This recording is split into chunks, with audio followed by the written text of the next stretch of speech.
well, let's just have the best gosh darn show that the world has ever seen today. Let's do it.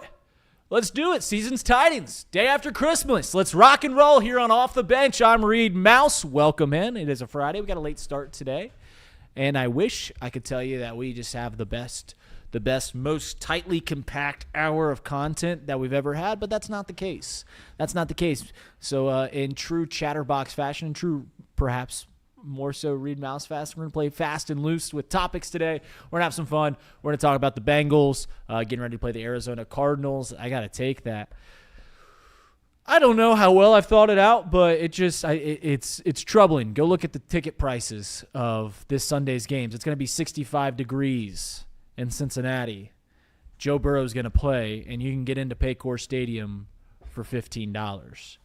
We're going to talk more about Luis Roberts because, man, Reds fans can't get enough. And I truly mean this, and not to get in a side topic, but that's probably what this show is going to be. I truly adore the civil war that happens amongst Reds fans. And I can only compare it to being a Bengals fan, and you don't see it that way. But there is a true civil war that makes it almost impossible to get any serious discourse amongst other teams out because you're always arguing with each other. Yeah, we're going to talk about the Reds a little bit. And then we'll do some buy or sell if we have time later on. My esteemed producer, Stone Shield. Stone, how was Merry Christmas. How was your Christmas? It was great. Yeah, happy to be back. Had a great Christmas. Spent time with the fam. Yeah, best time of the year. Me and you, we're big Christmas people. We are. I had a blast last 2 days. Shout out to my wife. Doing one right here. Yeah. She was tired of me stealing her water bottles. Normally I get hand-me-downs. Listen, all the guys that are wives out there, if you've got a long-term girlfriend, maybe just even if you still live at home and your mom doesn't, but there's a water bottle trend every year. Every year, 2 years, new water bottle comes out that all the girlies got to get. And what happens at the Mouse House is I get the hand-me-downs. I get 2 years ago was the Stanley Cup, so I've been rocking a Stanley Cup. Now it's the Hydro Jug. A few years ago was the Hydro Flask. I think the Uwala's a thing. So I'm sure in a year or 2 years I'll get an Uwala because I always get the hand-me-downs, but my wife was so nice to get me a man. It's black. It's black, not the white or pink that she normally gets. It's manly. So shout out to my wife for a very lovely Christmas. The other thing, I'll say this before we break into the show.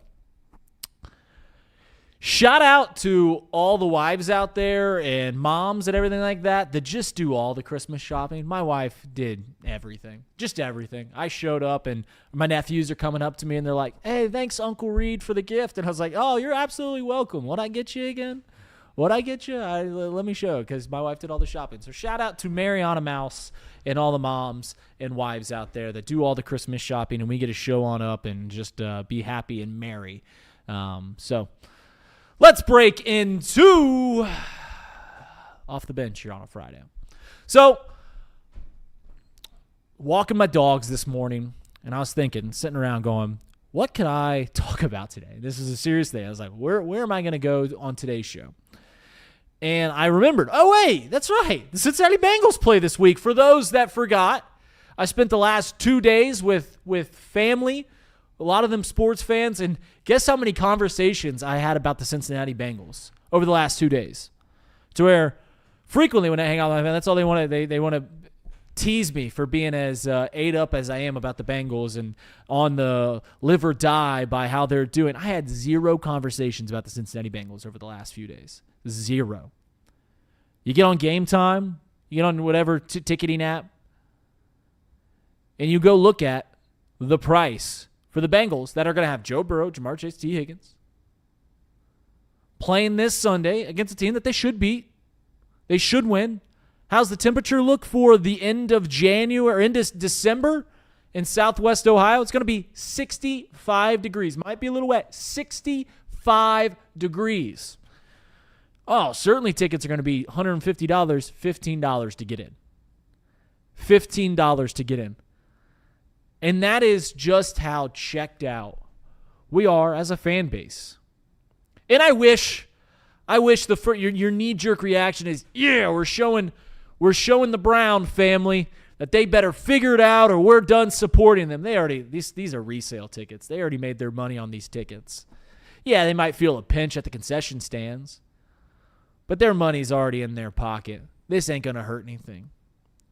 But it does create kind of a barometer of where we are at, to where me, who does this for a job, to where everywhere I go, people, hey, what are they going to do with DJ Turner? What are they going to do with Jamar? Do you think Joe really wants to get out? No conversations. Reed, you're not a fool that still believes in them. They just had a dominating win over the Dolphins. You're not back? You're not refreshed? No, I'm not, and neither are the fans. They're showing you. The Bengals just went down to South Beach and dominated a team that had a better record than them. 45-21.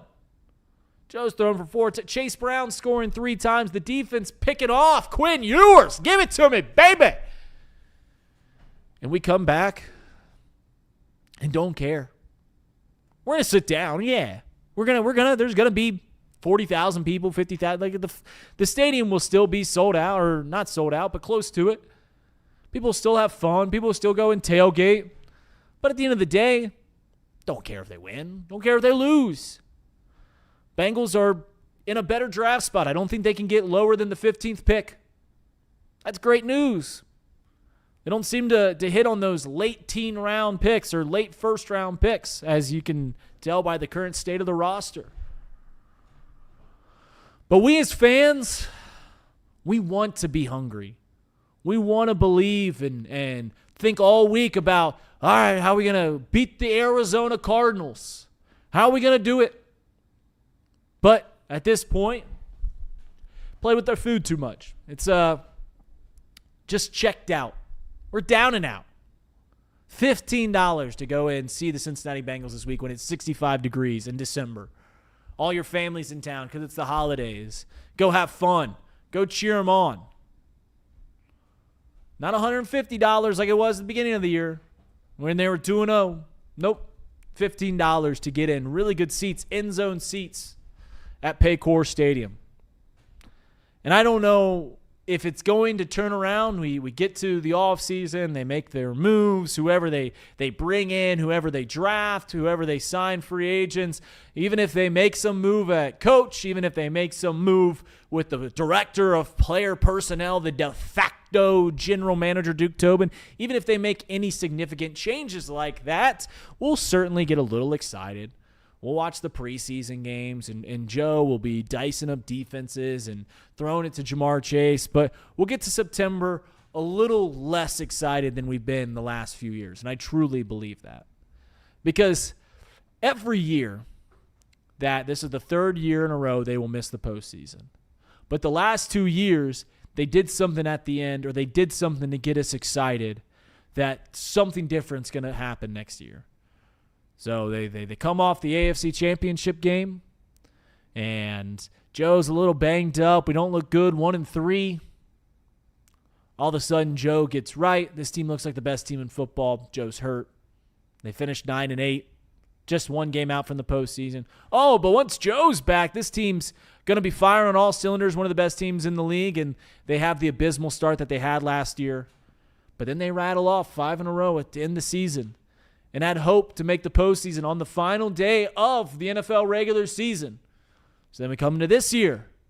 You know what? If that defense is just a little better, if they just are just marginally better, start 2-0. Joe gets hurt, 1-8.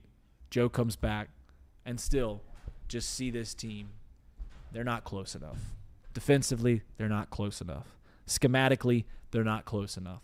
Health-wise, because the superstar is hurt quite a bit, not close enough. And that's just where we're at as fans. That's just where we're at. Was it shocking to you, Stone, as I welcome you in here?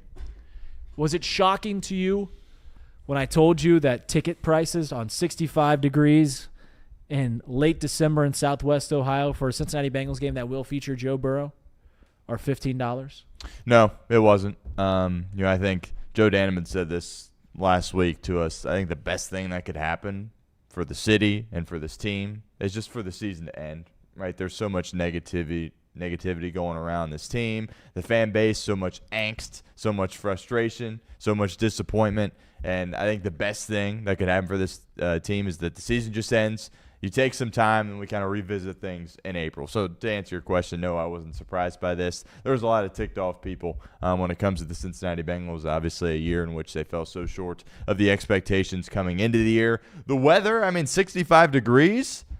That would get me out there, honestly, to watch Joe Burrow, to be honest. Sure. But I get why people aren't going to want to show up for the game. Yeah, no, in the stadium will be filled by game time because of the weather, because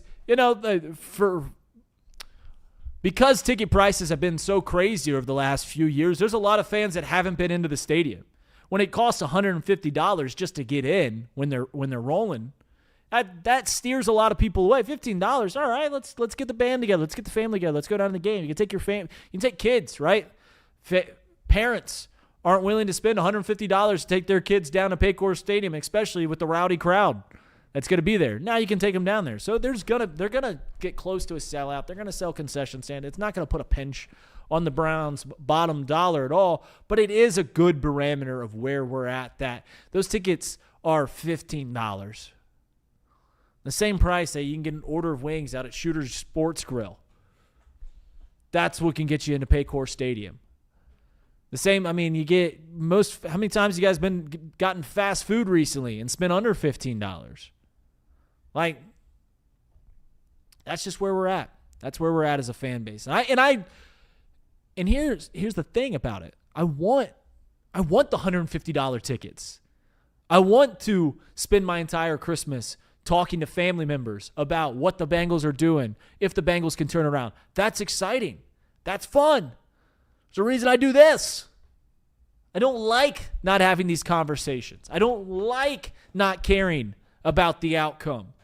But I can't artificially do it, and neither can Bengals fans. We can't artificially create some drum up some excitement of saying, yeah, no, I'm all in. I'm in. This is awesome. This rocks. Let's do this.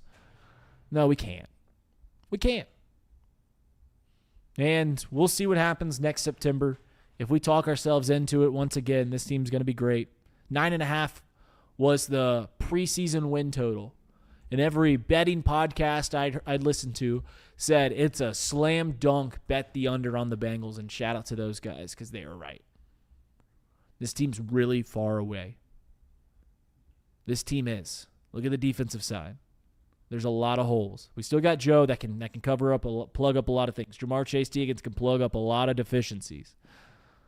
But this team is far away. It's going to take a revolutionary offseason the way that they did in 2020, where they bring in Awuzie and Trey Hendrickson and DJ Reed and Larry Ogunjobi and those kind of players. That's what happens. That's what has to happen to get this team back in contending. And the good news is the AFC isn't as locked down as it's been the past few years. There's some teams that are rising. There's some teams that are still up there. Like if the Ravens win 13 games next year, I don't think anyone would bat an eye. If the Bills win 13 games next year, I don't think anyone would bat an eye. If the Chiefs are back in the AFC Championship game next year, I don't think anyone would bat an eye. So there is a power struggle, and you just hope that the Bengals can get back into it. And we will continue to be talked about because of how great Joe Burrow is. And he's not going anywhere next year. So holster those pistols. You know who can energize a city? Luis Robert. And yeah, we're doing another Luis Robert conversation because for some reason, you go on Facebook, you go on our socials, you go on our YouTubes, you guys can't get enough. And here's the thing that is shocking me. You guys know my take. You guys know my opinion. I'll probably rehash it some more, but let me sum it up really quickly. Luis Robert, because of his ability to play a great center field, the second most valuable defensive position on the field behind shortstop, because of his speed, in which he stole 33 stolen bases in 110 games in a season that he only got on base 30% of the time, on pace to steal nearly 50 bases last year. Because of those two traits, because of his athleticism, because he's 28 years old, his floor is as high as anybody on this team. His floor is better than half of the Reds starters. Truly believe that. Half of the Reds just baseline of their average player. I've said his floor is Spencer Steer's ceiling. You can disagree with that. Truly believe that. But because he's coming off of the worst offensive seasons that he's had in his career, last 2 years, he still was a very productive player. But we also know that there is that capability for him to hit 30 home runs and steal 50 bases and bat 260 if you like the batting average and get on base 33% of the time and have an OPS plus where he's above league average hitting, where he's in 21% better, 121. He can get in that range. He's an MVP all-star caliber player. He raises the floor and he raises the ceiling of this Reds team. And it is incredible that you get on X.com. I read the comments of the videos that we post out on our YouTube, and a good majority of Reds fans don't want him. They don't want him because of the years that he had the last 2 years. Because they are scared of that. But as I mentioned, the other traits create a really high floor for him to where he's still a productive player. I get that it's easy to romanticize. It's easy to root for the guy that bats 280, hits 30 home runs, and brings in the old Triple Crown batting statistics, right? That's what everyone looks at, and I get why. He had 14 home runs last year. You extrapolate that to 162 games, bats 21. The injuries are a very real concern, but as I stated previously, I think that's the only legitimate concern I'd have about bringing him in. To where if he doesn't play 162 games, yeah, that's where you lose the gamble. But if he's out there for all 162, gets 600 plate appearances, that is worth the $20 million that it costs, and you're also going to only have to pay about $10 million. But the thing that it truly, truly baffles me that that Reds fans don't want him. Guys, I hate to spoil this to you. If Luis Robert joins the Reds, he starts the season as your second best player. He's not a $20 million addition the way that Nick Martinez was last year. You paid $21 million for Nick Martinez last year, who he wasn't a top 10 player on the team. Luis Roberts, your second, if you want to include pitching, he's your third best player behind Hunter Green and Ellie De La Cruz. Luis Roberts right there with the capability to be the best out of all of them. But people don't want him because I guess because he's not Spencer Steer. I guess because he's not a gamer. I guess because he batted 220 last year and strikes out a bunch. I get it. But I don't. I guess I don't. Why the Reds that understand, they look at this roster, they look at this lineup, Reds fans understand that it's not good enough, but they're unwilling to take a guy that can not marginally make it better, but can be a game changer in that lineup if he's just out on the field and plays like he did 2 years ago. And for those that go, why are we hitching our wagon onto someone to play like they did in 2023? Well, I'm sorry to spoil it, but you're already doing that with guys like Matt McClain. I'm sorry to spoil it, but you're already doing that with guys like Christian or CES. This team cannot go into next year with rolling out the exact same lineup, and it's probably going to be worse because you just lost two of your best hitters against left-handed pitching, Austin Hayes and Miguel Andujar, to where I don't know who's going to be hitting left-handed pitching that well. I mean, I guess you could hope that Matt McClain gets back to 2023, but that's where Luis Robert does. So this lineup will actually be worse. It's on paper to be worse going into this next year. But you're scared? You're scared of a 1 year, potentially 2 years of control for a player that can be the best player in the National League Central? Yeah, a lot of things got to go right, and I wouldn't bet on it. But if he plays 160, I will bet this. If he plays 162 games, he is your third best at the lowest. I bet you he's your your third best position player. He's better than TJ Friedel. He's better than Spencer Steer. His baseline's better than Matt McClain. His baseline, like, the only player that's better than him is Ellie De La Cruz. Yeah, someone might have an incredible year next year. Key Brian Hayes can maybe figure it out like he hasn't been able to do for 5 years with the bat, with the stick. And Noelve Marte, who I'm very high on, Tyler Stevenson, who I love. Those kinds of players can kind of figure it out. But Luis Robert is a game-changing addition to the lineup to where I'm surprised that more Reds fans aren't excited about it. Maybe, and this is where I'll give you guys credit. This is again, I'm saying you guys because I'm not one of y'all. You might just be too jaded off of the additions that the Reds have brought in over the past few years, and I get that. You thought Mike Moustakas was going to be a great player. You thought Jeimer Candelario, as I said on this show, Jeimer Candelario is a period in a lineup full of question marks. Clearly wasn't the case. To where I understand where you are getting scared of bringing in someone new. But I can tell you that Luis Robert's going to be worth it. Are you surprised by the backlash? Or can you at least try to help me understand why there's so many Reds fans that don't want to bring in Luis Robert?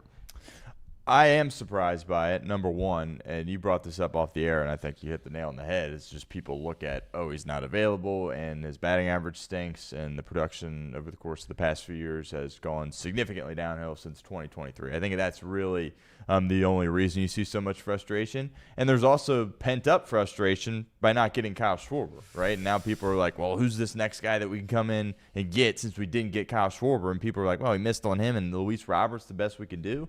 And the answer to that question probably is yes, right? Because there's some big-name free agents out there, Bregman, Bellinger. The Reds aren't, and there's no chance, 0% chance that they land somebody like that. So I think going up, so many people were like, oh, my goodness, we're getting Kyle Schwarber, and now it's like, Lou Bob, which is just, in a lot of people's eyes, significantly worse, which, to your point, I don't really think it is. I mean, Kyle Schwarber, you look at his batting average, that's not very high, right? He strikes out a ton, too. Obviously, he's a lot more available than Lou Bob.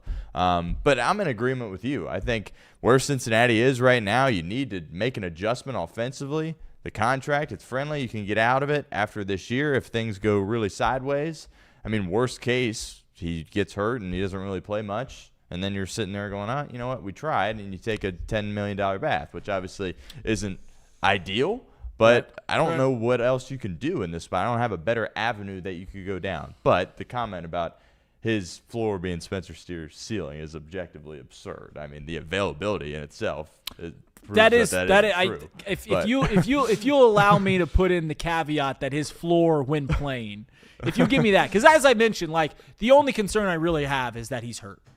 Like, if he only plays 110 games like he did the last 2 years, then that's a serious concern. To where, like, I keep seeing, when I say that his floor is Spencer Steer's ceiling, Spencer Steer over the last 2 years has had 1,200 at-bats, 1,200 plate appearances. He's hit 42 home runs. I saw someone say that Spencer Steer has more power because you just pull up their stats and you see that Luis Robert has had 14 home runs over the last 2 years. All right, so if you extrapolate, Spencer Steer's had 1,200 plate appearances over the last 2 years. All right, let's look at Luis Robert's last 1,200 plate appearances. It's 2.5 years, and he's hit 10 more home runs, 54. And home runs aren't all it, right? That's not all it. But I'm just telling you the idea that the power. I guess I don't. When I say that Spencer Steer's ceiling is better than, or Luis Robert's floor is better than Spencer Steer's ceiling, I don't know, other than play, which once again is the only thing I'm concerned about with Luis Robert. Other than go out there on the field, I'm not sure what Spencer Steer does better than Luis Robert. Because I don't think there's a single thing that he does better. Can you help? Is there anything? Do you think he's a more consistent hitter? Do you think he drives him more runs? Like, what do you think it is? Probably not. No. Okay. So I want to say this. I was catching up on the chat. And I think it was Sean Connor that said, we're hitching our wagon, and I'm sorry, I'm paraphrasing. We're hitching our wagon to a guy that's had one good year in his career out of 6. Okay. I hear you. Luis Robert has played 6 seasons, around 6 seasons. Actually, it's like 577 games. You can do the math there. He has 2,300 plate appearances. In his career, OPS Plus is a stat that takes your OPS, adds in some park factors, and grades how good of a hitter you were in that statistic according to league average. League average is 100. Luis Robert, career OPS Plus over the course of his entire 6 years in the league, 600 games, his career OPS Plus is 111, 11% better than the league average hitter. The 2025 Reds team last year, the highest OPS Plus on the team and guys that played consistently was Elly De La Cruz. His OPS Plus was 109. Luis Roberts' career, he's a career better hitter than the Reds' best hitter last year. Career better hitter than the Reds' best hitter last year. Someone else said, Luis Robert got paid and packed it in. Luis Robert got paid before he stepped on a Major League Baseball field. They signed that extension, I believe, back in 2020. They signed it. That's that was what everyone did, right? Reds did it with Hunter Green, but he did it after he played in Major League Baseball for a few years. But you saw teams trying to get early to these contracts and lock them down long term, and that's what the White Sox did with Luis Robert. You get 2 years of potentially a game-changing player. And as I think the point Stone was making, unfortunately, and this is a whole different conversation in itself, and I'm not going to get into today.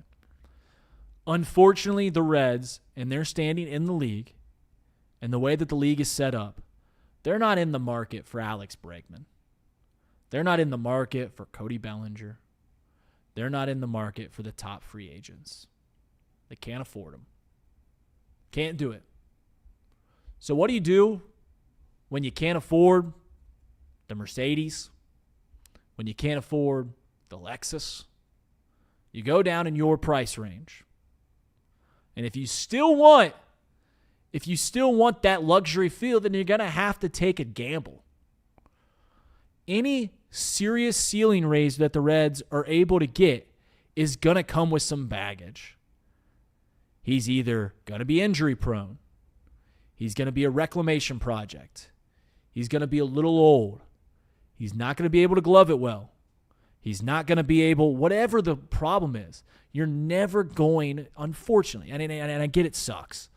It's a whole different conversation about the state of baseball that we can get into some other day, which I'm sure I'll have a take that you guys hate too. But when it looks at Major League Baseball, the Reds have to operate with finding bargains. I don't know if you guys know what Bid FTA is or any of those online bidding websites, but sometimes you gotta take the as-is condition, and you gotta take a gamble of, oh, this is supposed to be a sauna, but there might be some pieces broken, and I'll just buy it as is for $50, and hopefully it works out. That's Luis Robert. He has the ability to be the best player in the National League Central. I'm not saying that facetiously. A division that has Pete Crow Armstrong and Nico Horner and Christian Yelich, Jordan Walker. Who's the center fielder? Golly, what's the center fielder for the Jackson Churio, Elly De La Cruz, Paul Skeens. Luis Robert has the ability to be the best player in the division. And the best part is, if he plays, his production level for over 162, when his bat is at its worst, when his bat is as bad as you can possibly imagine it. That same stat that I threw out, OPS Plus, he was 85 for the last 2 years in 220 games. Even then, he was still worth about 2 wins in terms of Baseball Reference WAR. He was still worthy of that because of the stuff that his speed and his glove present. So how many Reds players, if you want to do another one, how many Reds players surpassed 2 WAR last year, position players? The correct answer, 2. Elly De La Cruz, TJ Friedl. It, done, end of story. Played in 10 games and hit as worst as he could, and he'd finish 4th on this team position-wise in terms of WAR. That's value. You can hate all these analytics that I'm throwing at you. There's a reason that the Milwaukee Brewers are winning a lot of games. They use this stuff. There's a reason the Rays had won a lot of games over the last decade. They use this stuff. And hell, the reason that the Dodgers are able to win a lot of games is because they use this stuff and they got big pockets. So I get that I may be projecting a little bit too much here and that no Reds fans are going to be upset if they get Luis Robert, but there are Reds fans that are pushing, ones with big voices, that they don't understand why the Reds would go after this guy. And the reason the Reds are going after this guy is because he can change the team. And even if it's an abject disaster, the only way that that's possible is if he's hurt. But if he plays 162 games, the worst case you're going to get is he's going to be a top 3 player on your team. He would fit in and be the 3rd best player on the Reds tomorrow. Hunter Green, Ellie De La Cruz are better. That's it. That's it. He's a better player than Spencer Steer. He's a better player than Matt McClain. He's a better player than Tyler Stevenson. He's a better player than Noel V. Marte. We'll see with Sal Stewart. You see a little more there. I feel pretty confident he's a better player than Sal Stewart because Sal Stewart doesn't glove it, and that matters. If you think it doesn't matter, look at the Brewers. They glove it. So I'm perplexed by it. All right. I feel like I riled up the Reds long enough. I feel like I beat that dead horse. But I'll keep, because I think this is a really exciting move. If they get this, that's a game-changing move. And for those that compare it to Will Myers or Yasiel Puig or Matt Kipp, go look at those guys' careers when they were coming in. They were in their mid-30s and playing well worse than Luis Robert was. The injuries are a legit concern. Everything else, get out of here, because he still has elite bat speed. He still has all the traits, and he's entering his prime, 28 years old, and you have the ability to have him for 2 years. And it's looking less and less like the price tags. I don't know. We'll see what the price tag is. There is obviously, you don't want to get rid of like a Sal Stewart or a Chase Burns or a Rhett Lauder or any of those players, but there's clearly some moves that this can benefit the Reds. So we'll see. We will see. I think it's actually more likely than not that it gets done. But like I said, we will see. Stone, final 20 minutes or so going into this. Should we continue talking Reds, or should we break into the buy or sell?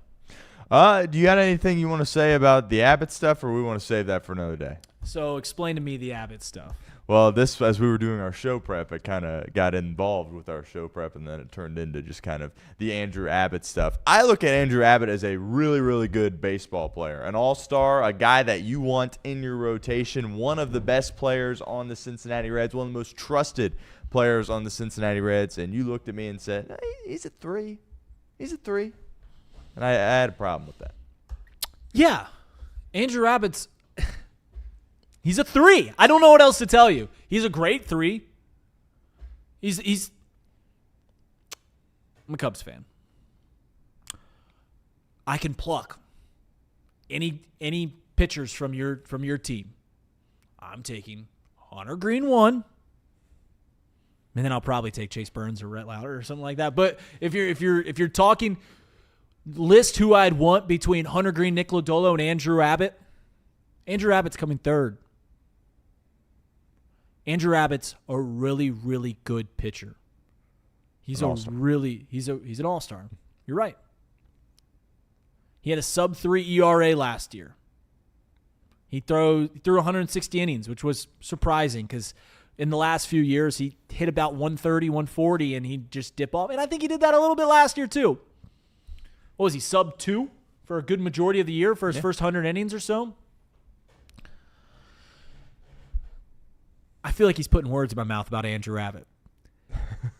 When you go out there and you give Andrew Abbott the ball, the best thing you can say about a pitcher is when we give this guy a ball, I feel good about our chances to win today. And that's how you feel about Andrew Abbott. If I need you to shut down a team for 8 innings, Game 7, you're facing this Dodgers lineup.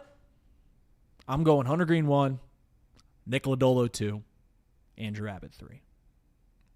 If I was the Cubs and I could pluck one guy of those 3, Andrew Abbott's coming last. Andrew Abbott is a dang good 3. I really do want to compare him. I want to call him the Spencer Steer of the rotation, but he's a far better pitcher than Spencer Steer as a position player. He's a far better pitcher. But I think that we have seen the absolute best of Andrew Abbott. Don't think that it's going to continue to get better, because we've seen the absolute best. And his absolute best is pretty darn good. And that's not a knock. If he floats around where he was the last year, that's a really good pitcher. But don't expect him to continue to progress, get better, be a consistent all-star, be in the Cy Young conversation as he was for a part of last year.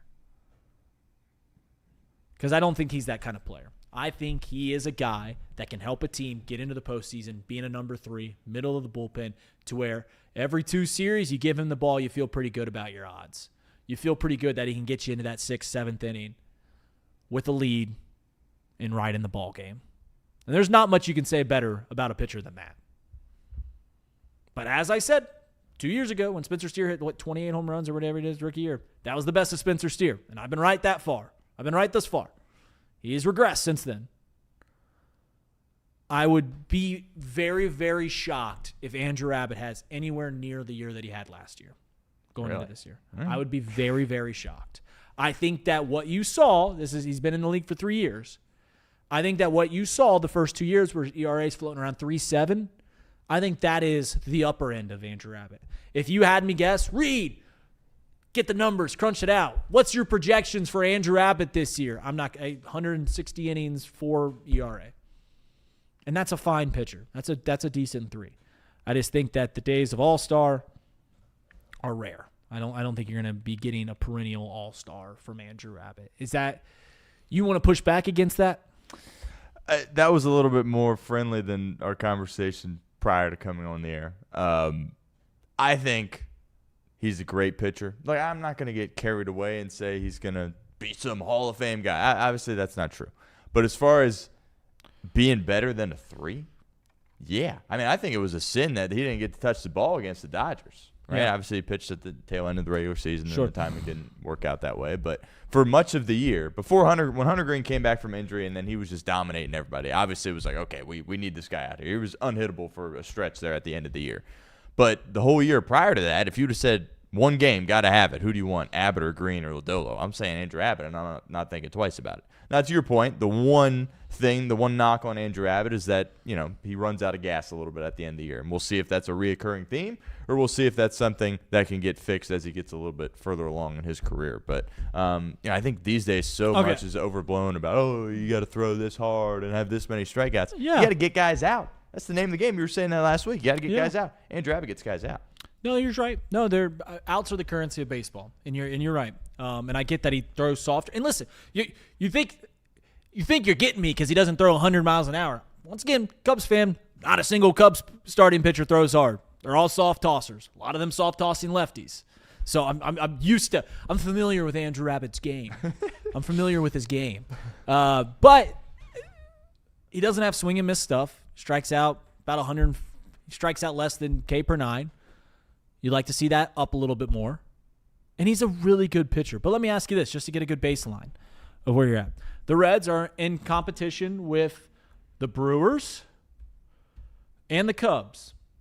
Let me ask you, all right, let's start with the Reds. Yeah. Who do you think is better, Andrew Abbott or Hunter Green? Obviously, Hunter Green technically is better, but... Technically? Yes, technically. But I just said, if you give me a do-or-die game before the very end of the year when Abbott runs out of gas, I'm taking Andrew Abbott. That's fair. I think to even have a conversation about that, Hunter Green is much better player, much better pitcher. But and then I think we're picking straws with Nick Lodolo. Obviously, Nick Lodolo's got better stuff. He's not available enough. But he's not available. He's hurt a lot. You're right. Andrew Abbott's there. Abbott's there. So let's go around the rest of the division and you tell me, is Andrew Abbott a better pitcher than all right? Because you do not like when I call him a 3. You do Correct. not like when I call him a 3. Mm-hmm. Is Andrew Abbott better than Freddie Peralta? What did Freddie do last year? Freddie had a lower ERA, threw more innings, and struck out twice as many guys. So Almost the twice. answer would be no. Yeah. This is hurting your conversation for the rest of this topic that you had to think if fastball Freddie Peralta was better than Andrew Abbott. Freddie Peralta finished 5th in Cy Young Award voting last year. All right. We'll go Brandon Woodruff. Who's better, Brandon Woodruff or Andrew Peralta? Andrew Peralta, who's that? Or Andrew Abbott. Andrew Abbott, sorry. Andrew Abbott. And I think you're wrong there, too. Brandon Woodruff, he's Dude, 32. We agreed on the first one. Brandon Woodruff is 32 years old. He's coming off an injury. Was still really productive in the games that he pitched. And then you could also argue that the Brewers' Jacob Mizorowski, who fell off towards the end of last year. You got a guy like Quinn Priester, who had a really, really, really good year. He had a 3.3. I think I'd take those guys over Andrew Abbott. Let's go to the Cubbies. Ooh. Let's go to the Cubbies. Cubbies. Who would you rather have, Andrew Abbott or Justin Steele? Andrew Abbott. I think you're wrong there. See, this is harder with the Cubs because I think they're all kind of the same player. Like Andrew Abbott is Justin Steele. He is Shota Imanaga. He is a left-handed Jameson Taillon. Like he's that kind of a player. And that's the point that I'm trying to make. Like I don't think it's disparaging to call him a 3 when the guys in front of you are Hunter Green. Tyler Glasnow is a 3 for the Dodgers. Is that disparaging? No, it's not. There's really good pitchers in front of him. Yamamoto, Blake Snell, Shohei Ohtani's right there too. I don't think it's disparaging to call Andrew Abbott a 3. Andrew Abbott's a really great pitcher. I just think that it's more than fair to say that what you saw last year is the best that Andrew Abbott can be. And if he can replicate that, this team's really good. This team's really good. I just wouldn't bet money that he replicates what he did last year. He can still be a good pitcher because that's what he's shown over his career. 400 innings, he's been really good. 3.7 ERA, that's about what you want from a 3. And that's what you're going to get from Andrew Abbott. Takes the ball, too. I feel like I'm always minimizing injuries. Takes the ball, too, to where that's as much slander as I want to give Spencer Steer.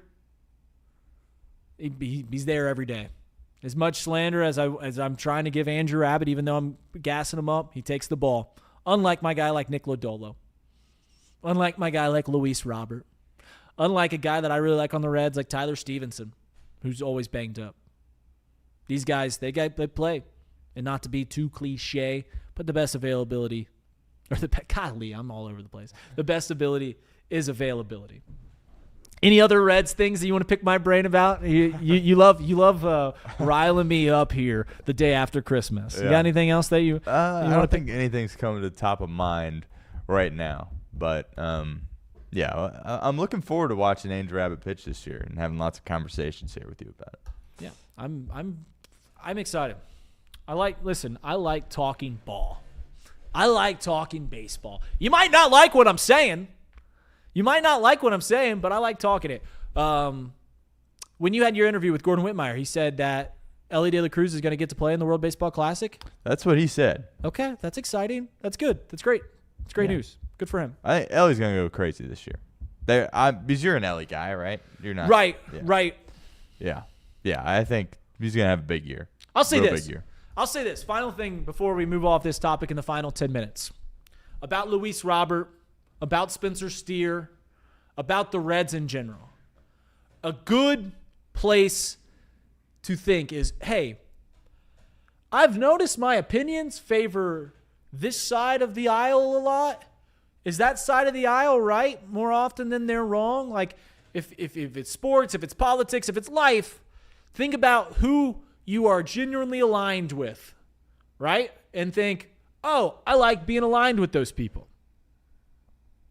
So when it comes to Luis Robert, the same people that, I don't want to touch this guy with a 20-foot pole. I don't get why they want to spend $20 million. Are the same people that do not want Luis Robert or downplaying it and making it seem like it's a bad move that the Reds can make. Those same people are the same ones that hated on Hunter Green when Hunter Green came up. Oh, he's supposed to be some ace. Gives up this guy. Hunter Green's really effing good. He's really good. The same people that don't want Luis Robert are the ones that wanted to keep around Jonathan India.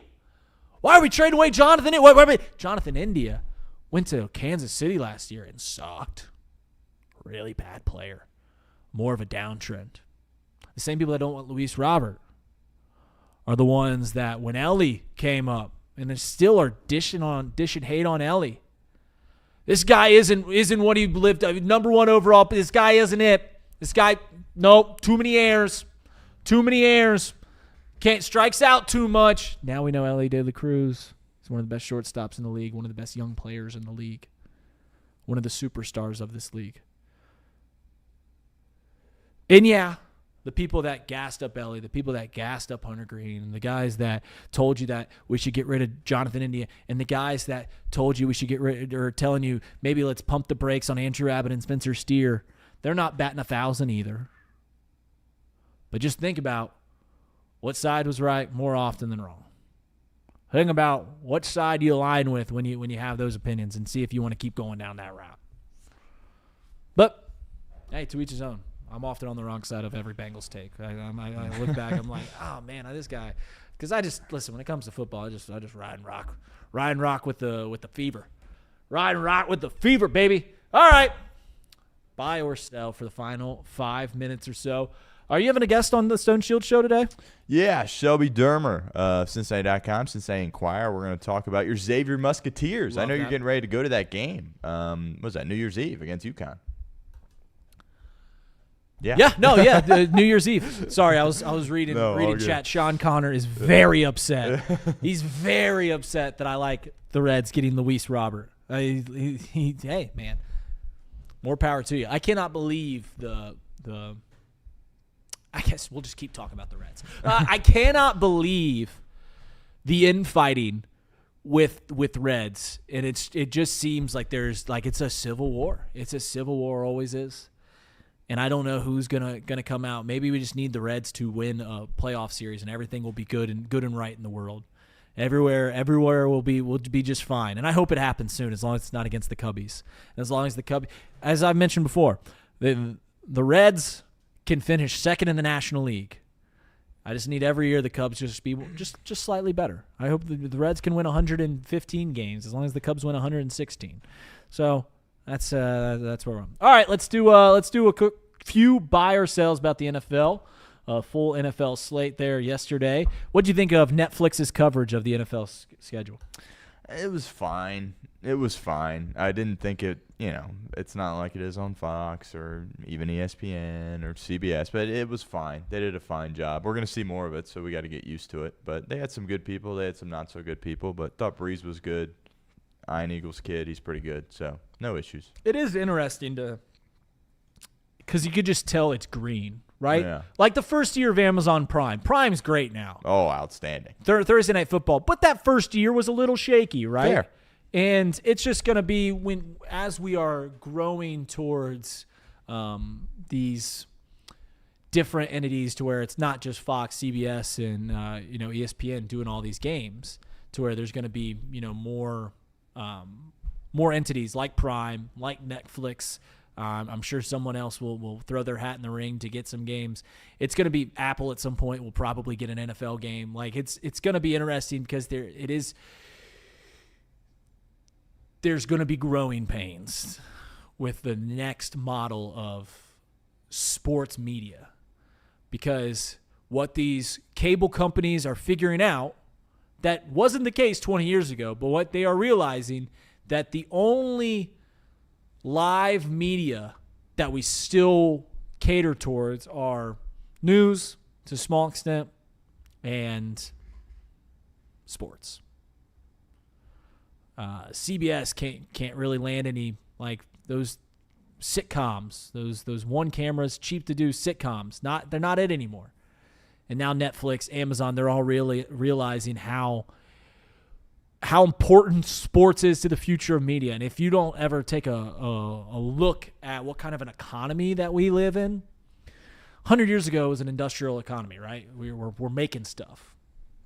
Cars, radios, all this kinds of stuff. The economy nowadays is attention. Like, that's the kind of economy we're in. The biggest companies in the world are Facebook and X and YouTube, Google. Like, these kinds of things, they're just grabbing your attention, and that's the economy we're in. And they find that, sports are a great way to grab people's attention. There's going to be growing pains as we kind of shift into this next era of live sports media, and I'm here for it because I think that innovation more often than not wins out. Actually, it almost always wins out. So that's where Netflix, you can tell that the product was a little green, but they'll innovate the way that Amazon has, the way that some people, I really like Apple's baseball broadcast. It sucks when you have to realize that you don't get your hometown broadcasters, but I really, really like Apple's baseball broadcast. It looks really, really sharp. So it's just, it's going to be neat as we go forward. You know what? I'm going to scrap this entire buy or sell. I'll ask you this one question. Yeah. Are you shocked at all by the NFL season and the fact that we are going into the final 2 weeks of the year and pretty much every playoff spot's completely locked up? Does that surprise you? Like, we still have the NFC South that can go, and I guess we still have, the AFC's just seeding at this point, unless the Ravens win out and the Steelers lose out. Yeah. No, I definitely. Usually it feels like we're coming down to the final game, and as Bengals fans, we're like, all right, we got to win, and then these 4 teams, they got to lose, and this team, they got to tie. But, yeah, that's not the case here this year. And also what kind of goes into that is so many of these teams that were like, oh, yeah, surefire playoff teams are not. And that shouldn't surprise us because it happens each and every year. But just the fact that no Mahomes, no Lamar Jackson probably, right? Or did they get the Ravens officially cooked? Or no, not? they can win. They got to win the last 2. Okay. Steelers got to lose That's the right. last 2. That's right. So Baltimore probably on the outside looking in. That's a shock. Cincinnati.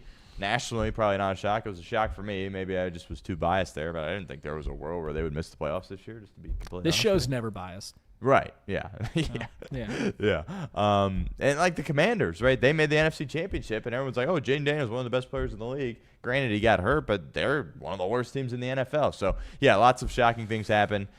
Wish there was a little bit more excitement these past few weeks, but I think it's shaping up for a really good NFL postseason where it feels like it's completely up for grabs. Like, specifically in the AFC the past few years, it's like, yeah, Chiefs probably going to get it. Like, there's so many different teams that are going to get it. Potentially get it. And I think, so many people think that, Buffalo is in the driver's seat just because they have Josh Allen, but the rest of their team isn't very good. So, yeah. Well, and they're going to have to, I'm just looking at this, they have to go to, at the current moment, they're going to have to go to Jacksonville, although the AFC South, it's like the Colts are done. I know they can win out and still make it, but it's just determined about who gets the home game there.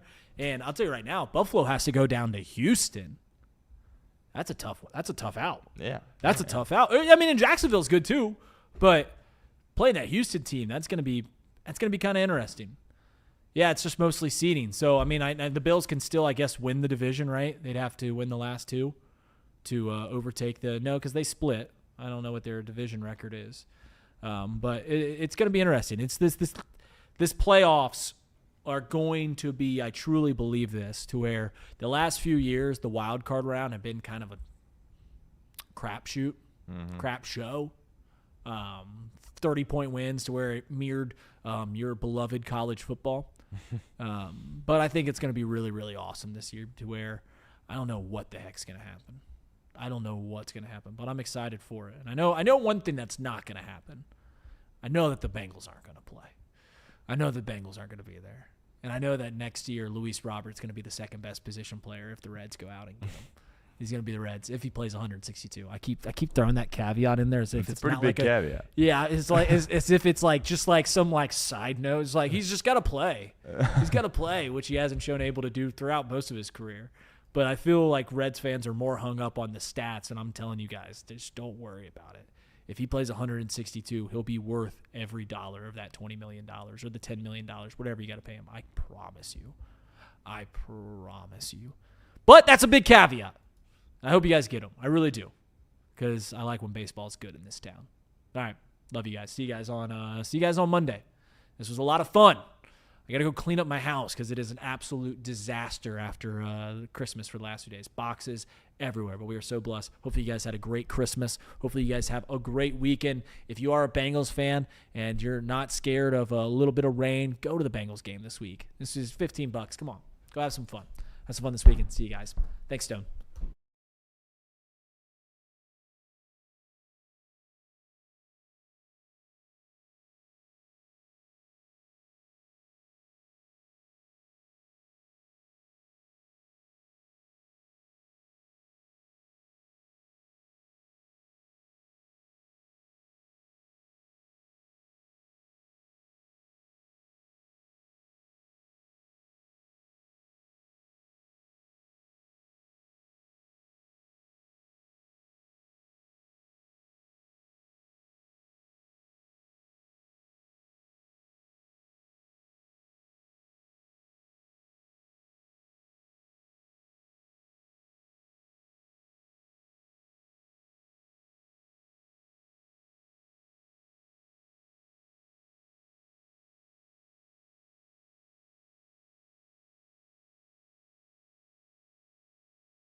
Here we go. Welcome into the Stone Shield Show. We are here. We are live. It is the day after Christmas, December 26th, here on a Friday. I hope everyone had a fantastic couple of days on Christmas Eve and Christmas Day. I know I certainly did. Hope you spent some time with friends and family and really enjoyed the holiday. And we're happy to be back here on the show. We'll be back on Monday after today, and then we will have a New Year's Eve show there as well. So we will not have a New Year's Day show, but we will be back early next week. And, of course, the show here today on a Friday. Appreciate everybody joining us here.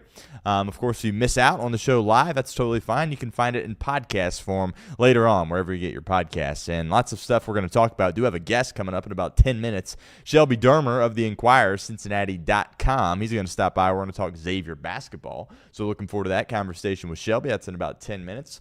And we got lots to talk about with the Cincinnati Bengals. Bengals versus Cardinals on Sunday. You would think the Bengals are going to be able to handle business and pick up another win against the Arizona Cardinals. Lots of people out there probably say, wish we didn't come up with a win on Sunday, but we'll talk about that game a little bit. We'll have our best bets of the weekend to round out today's show, and we'll talk about the games yesterday as well, as some of them ended up being relatively compelling, but the quarterback play is certainly not good whatsoever yesterday. But I do want to start with this piece from Paul Dehner Jr. He penned this a couple of days ago, talking about the Bengals' 2023 draft class. And we dragged this organization through the mud week in, week out, day in and day out, and rightfully so. But you take a look at this 23 class and you go, you know what? Bengals might be onto something here over this class and some of the guys that were taken in the 2023 NFL draft. And it starts, of course, with Myles Murphy.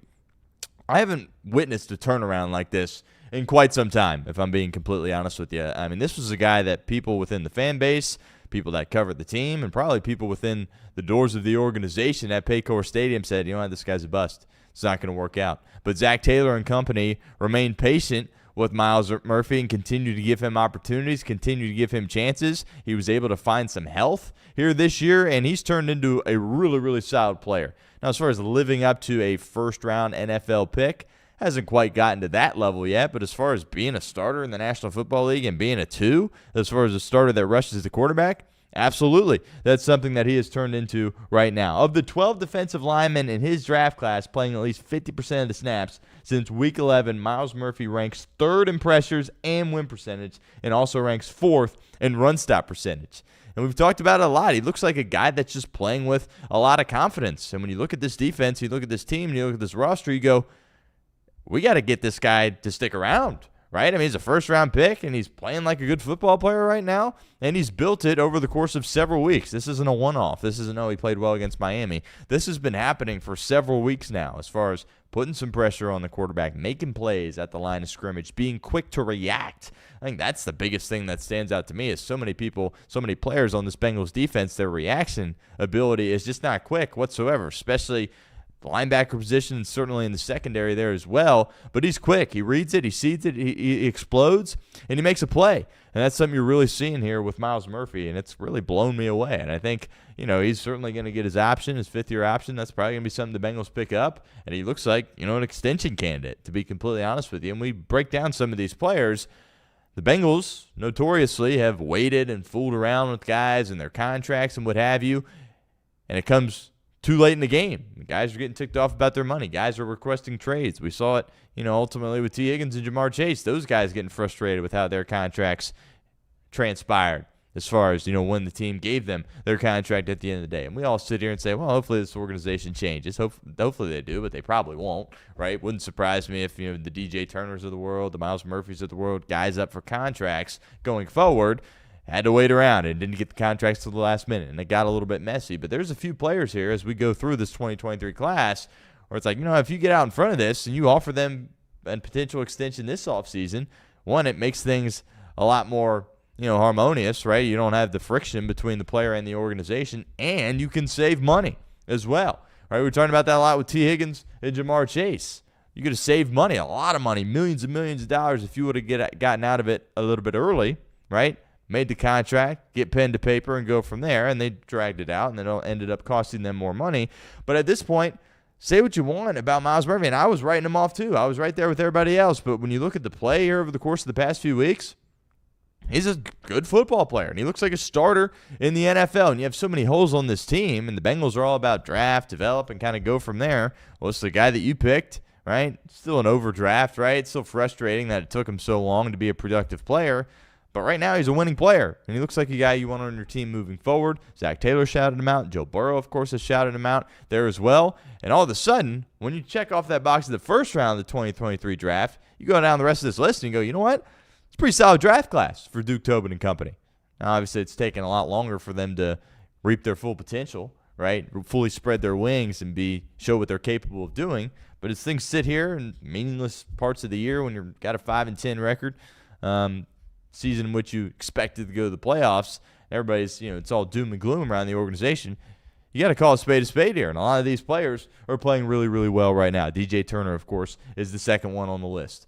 DJ Turner was a guy that wasn't a starter at the beginning of this year, right? It's a guy that was competing with a 5th-rounder and Josh Newton for playing time, right? Certainly sitting behind Cam Taylor-Britt there as well, Dax Hill additionally, right? He's tied for the NFL lead in pass breakups and second among 70 qualifying corners in snaps per target. And I think the biggest sign that you see in the NFL of, okay, this guy's just a good corner, is if teams stop going at him. And you've seen that. Right, he played well in the Green Bay game, right, and then put several good games together. The Pittsburgh game, certainly on Thursday Night Football, and then teams are like, yeah, we're not throwing to that side of the field. We're going to go in the opposite direction. We're not going to target DJ Turner II, right? And this is a guy that should be an extension candidate. I would extend DJ Turner this offseason, right? No reason to create any friction between him and the team. He was a guy, he's one of your guys. You picked him in the second round. Looks like a tremendous pick. Took him some time, right? Had moments of struggle throughout his career, different benchings, what have you. But this has really been the biggest surprise with the Cincinnati Bengals team, the biggest positive surprise for the Cincinnati Bengals team. And he's absolutely a foundational piece and absolutely a guy you want to build around. DJ Turner should be up for an extension, I think, this offseason. Second-round pick in the 2023 draft. You go down the list. Now, Jordan Battle, this is a guy that a lot of people are split on. Paul Dehner Jr. was kind of breaking this down for The Athletic. His missed tackles were a serious issue early in the year. His coverage problems there as well were a significant part of kind of the issues that Cincinnati had defensively. But over the course of the past few weeks, he certainly answered some of those questions. I think in the eyes of the organization, he looks like a player that could be a part of their future. And that's exactly what Paul Dehner Jr. said, saying he's now clearly viewed internally as a starter on the 2026 team. I go in a bit of a different direction there because we can't sit here and go through the whole defense and be like, well, he's fine, run it back. Can't happen, right? We tried that already this year, and it didn't work. In the NFL, you can't do that 3 years in a row, right? And I think he's a guy that should be on the outside looking in as far as a starter goes. Him being on the team, I have no issue with that. Him being that third safety for you, I have no issue for that. But the coverage issues, the missed tackle issues, he's cleaned them up. The tackling especially only has 4 missed tackles over the course of the past few weeks, which has been impressive the past month plus, I think, for Jordan Battle as far as tackling. And he's got a nose for the football, which, again, I don't know if that's something that you can really rely on if you're the Cincinnati Bengals, having a nose for the football, right? I think there's other issues that kind of rear its ugly head a little bit with Jordan Battle, and he gets away with it for some of the forced fumbles, some of the fumble recoveries, and some of the interceptions there as well. I think his ball skills certainly are really, really impressive, and we'll see if ultimately he is a guy that's going to stick around. I think he's definitely going to be a starter for you next year. He's a guy that, I wouldn't mind bringing in a couple of new safeties, just getting some new faces in that room, but I think a lot of people think that Jordan Battle, especially within the organization, will be a starter on this team going forward. And then you look at Charlie Jones. Has he worked out, has lived up to, a 4th-round pick, right? He certainly hasn't even really graced the field as a receiver.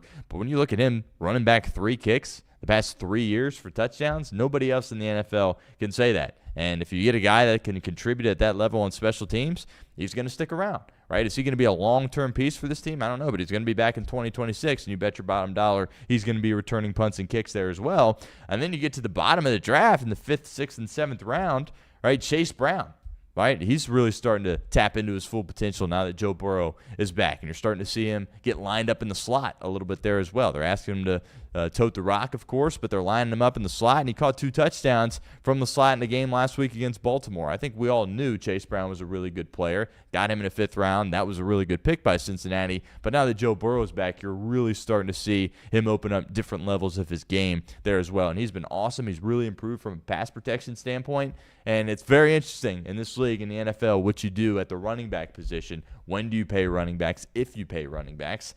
But I think he has proven that he's a winning piece for this team and should be part of the long-term solution going forward there as well. 3 more picks in this 2023 class. Brad Robbins, of course, was a whiff at the punter spot. That was a disaster. But a 6th-round pick. There's disasters in the 6th and 7th round all over the place in the National Football League. But Andre Osavash, right? That's a win in the 6th round, right? Now, probably not quite a wide receiver 3, probably more of a wide receiver 4. But again, one of those guys that looks a lot different when Joe Burrow's out on the field, right? The trust that Joe has with Andre in 3rd and 4th down situations, in red zone situations there as well. And I think you got to say that's a great pick. In the 6th round, is he going to morph into some star? Absolutely not. But a reliable 3rd, definitely 4th wide receiver on your team. Is he going to get extended? We don't need to get carried away there. But that's a box you check if you're the organization. 6th-round wide receiver, he certainly has had a really solid role with this team over the course of the past few years. And then DJ Ivey in the 7th round. He's not a starter, an every down starter. He's quietly really helped out against tight ends for Cincinnati, which obviously has been a huge issue for the Bengals this year. We'll talk about that a little bit later on, especially the Bengals going up against Trey McBride. That could be certainly an issue for Cincinnati. But he's a big corner, right? Long, lengthy guy. And he's really stepped up on 3rd down packages where he comes in and guards tight ends. He's done a nice job. He's going to be back going forward. And you can add Dax Hill kind of into the equation there as well. He wasn't picked in the 2023 draft, but he's a guy. He picked up his 5th-year option. He's under contract for next year. I think he's proven he can play winning football. He certainly is an extension candidate for this team going forward. So we drag them through the mud, rightfully so, as an organization for some of the picks that they have made recently. But now that Myles Murphy really has started to come into his own here, you look at this 23 class, and DJ Turner looks like kind of a star. You had to tip your hat a little bit. Took a little bit longer than we would have expected, but I did think that was interesting. Paul Daniel Jr. kind of breaking that down in The Athletic, the 2023 draft class for the Cincinnati Bengals. All right, it's time to shift our conversation a little bit to some hoops. We're going to talk Xavier basketball, and it's my pleasure to welcome in our guest. His name is Shelby Dermer, and he covers the Xavier Musketeers for Cincinnati.com, Cincinnati Enquirer. Shelby, thanks for making some time with us here on a Friday. Appreciate you stopping by. Absolutely, Stone. Thanks for having me, and hope you had a Merry Christmas. Yes, I did. Hope you did. Certainly there as well. So let's dive into this here. Let's talk Xavier hoops. It's kind of been a weird year. It's been an up and down year for the Musketeers a little bit. I think coming into the year, you looked at the roster and you go, this team probably not going to be very good this year. And, they certainly had some struggles early on, dropping some games maybe they shouldn't have. They got whooped by Iowa. And all of a sudden they started to establish some positive momentum. Played solid in the game against Georgia. Of course, won the crosstown shootouts and then faced some adversity at home against Creighton, which was a historic loss. And then bounce back on the road against Georgetown and get a victory. So ups and downs, and this team really has done a nice job of facing adversity. What do you think has allowed them to kind of respond in the face of chaos like this and play some good games after playing some really bad games? Yeah, so you said, before the season started, you got to temper your expectations with a new coach, a completely brand new roster with no returning minutes, and then for the first 4 games, you're proven right. You win these bye games against Lemoyne and Marist barely as big favorites, and then Santa Clara comes into Cintas Center, hands Xavier a 19-point loss. Then Iowa does the same on the road. But the real big turning point, Stone, is after that Santa Clara game, Xavier kind of shifts into a smaller rotation. Jovan Milicevic moves to the center, undersized center, and they got 5 guys out there that can stretch the defense thin and shoot threes, and three-point shooting is going to be a big part of Xavier's DNA. You had that run, really the 6 or 7 game run where their only loss is at the buzzer to Georgetown and Charleston. They come back a couple days later and beat West Virginia, drain a bunch of threes there, come back home, finish off the non-conference strong. You mentioned the crosstown shootout was a big win, obviously, and then Creighton kind of deals them a blow where it's like, it was just stunned people in Cintas Center because of all the positive momentum this team had. But like you mentioned, positive adversity response, going to Georgetown and winning that game on the road in Big East play. So, yeah, I think the small ball lineup really, helping this offense take care of the ball so well. It's such a selfless team, Stone, where, they're passing up good shots for great shots is what players and Coach Pitino have both said in press conferences. Very unselfish, and it's proven, to carry Xavier to this spot they're in now. Contextualize for a little bit what Coach Pitino has done, because I feel like if you insert a different coach in there with this team, the results look a little bit different. And also, Xavier 4-1 in games decided by 5 points or fewer. I think that speaks probably directly to coaching, no? Yeah, so I think he said it best when he's talking about the beginning of the year is, we got this brand new team and, we're throwing everything at the wall to see if it sticks. And that's kind of what they were doing. They had a pretty tall lineup with guys like Pop Njai and Anthony Robinson. But, very, very, those two struggled a lot down low. And, I think if you're talking about coaching, his willingness to change and say, okay, we were wrong on this one. Let's get together, shuffle the deck, and throw some more things at the wall, whether it's, switching up defenses. They went zone against Georgia and almost stole that game. You're used to Xavier playing this pack line defense for decades where it's, stick to what you know and man-to-man, and then he throws out that zone against Georgia. They almost steal that game because Georgia couldn't make a three until the very end. So I think his willingness to just try out different things. And, of course, you got to have a team of unselfish guys who are willing to buy into whatever the coaches are saying, and that's proven big in games where, the crosstown shootout where Pitino said afterwards, we were undersized. They're more physical than us. We found a way to scrape by. This is a gritty team, a scrappy team that's, in the non-conference when things were, they're 2-0 and they're scraping by these, bye games. Roddy Anderson said, we're going to have to be a team that scratches and claws. We're not going to blow a lot of teams out. Of course, they did with a couple teams on their schedule, the St. Francis and Texas A&M Corpus Christi. But I think Pitino has a team that's going to buy into what he's selling, and it's gotten him to this point where you go to the Georgetown game. It's the first time this season where they've outscored an opponent in the paint, and they've won the rebounding battle. And that just speaks to, the physicality that they were stressing after Creighton came in and handed Xavier a 41-point loss in their own building. So I think that's the big thing, Stone, is that he has a team that's willing to buy in. You mentioned the physicality. What did you make of the toughness and the physicality of Xavier against Georgetown? Because that certainly was an issue a little bit in the Creighton game. Right. So I think it shows up the most on the rebounding stats. You have a guy like Roddy Anderson, who's been a streaky shooter all season, comes in off the bench now. He was starting a little bit. And, he and All Right, the starting point guard, have a good relationship where it doesn't really matter who starts. It's been Right for the better part of the season now. But Roddy comes in and gets 6 rebounds, 3 offensive rebounds in a game where, Xavier was trailing for the majority of it and were, treasuring possessions. They still turned it over about 14 or 15 times. I forget the exact number right now, but I think you have guys like Philip Borovikinen, who has 4 double-doubles in his last 8 games. He struggled with his shot for the majority of the season, but he's going in and crashing the glass. So I think it shows up the most in things like, near the rim, where Xavier, for the better part of this season, you look in their Ken Pom 2-point defense. Teams were scoring in the paint in droves, and then to hold Georgetown the way they did, where you got guards crashing in on Georgetown's bigs to force a turnover down low, and you got guys like Roddy Anderson, a smaller guard, charging in to grab 6 rebounds in a game on the road. It's those kind of performances that really that stand out, especially in that Georgetown matchup.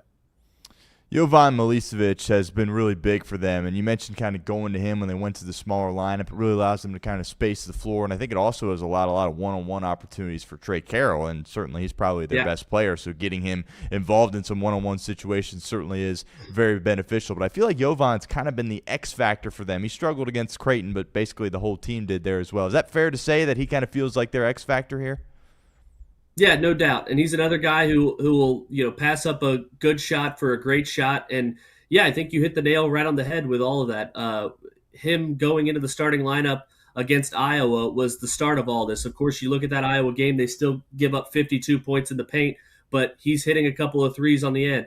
Coach Pitino had a funny moment. He has a lot of funny moments at press conferences, but I think the big one at Georgetown was, talking about Jovan. He only had 9 points, but he had 8 rebounds coming off that Creighton game where no one played well. And he said, if you're gonna, if you're gonna take step back, fade away 3-pointers on a 1-on-1 and not attack the rim, you're not gonna play for me.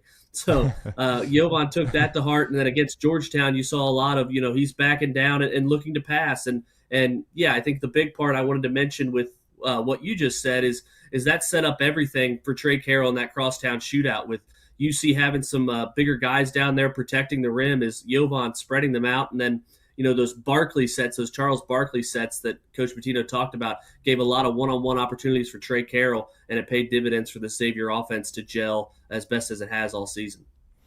Shelby Dermer joining us live here on the show, Cincinnati.com and the Inquirer, for a couple of more minutes. Malik Messina-Moore has kind of come into his own a little bit here over the course of the past few games. It's funny because it seems like sometimes he plays his best in games in which the team doesn't play very well, but just how important is he going forward the rest of the way for the Muskies? Yeah, it's huge, Stone. I mean, I've written this several times, but, the first 2 games of the year, Marist and Lemoyne, you had the Xavier offense was just clunky. Half-court sets looked like it was pulling teeth to try to find a good shot. And then it's Malik Messina-Moore, making something happen one-on-one and hitting a mid-range jumper to kind of ignite that offense. And we didn't really see that for the better part of 7-8 games. He struggled mightily shooting the ball. It just kind of came out of nowhere. And you're talking to Coach Pitino about it, asking his teammates about it. They say, we have all the confidence in the world. This is a guy who shot 40% from 3-point range for an NCAA tournament team last year at Montana. And this is a Xavier offense that doesn't have a lot of off-the-bounce guys. Malik's probably the best, very twitchy, can create space and one-on-one opportunities. So for him to come out and, the Georgetown game, a lot of things happened in that second half for Xavier to come back. And he was relatively quiet in that second half. But in the first half, you had Trey Carroll get into foul trouble. Seemed like everyone was in foul trouble with the way the whistle was that night. Georgetown shot 43 free throws, but Malik finished 5 of 12 from the field. He hit 2 early 3-pointers. If he can get going, the Xavier offense can be even more dangerous because you really you didn't have that scoring threat from Malik for that nice non-conference stretch that Xavier had. But, the one other thing is, he stayed in the lineup because he's doing so many other things well. He's rebounding and assisting,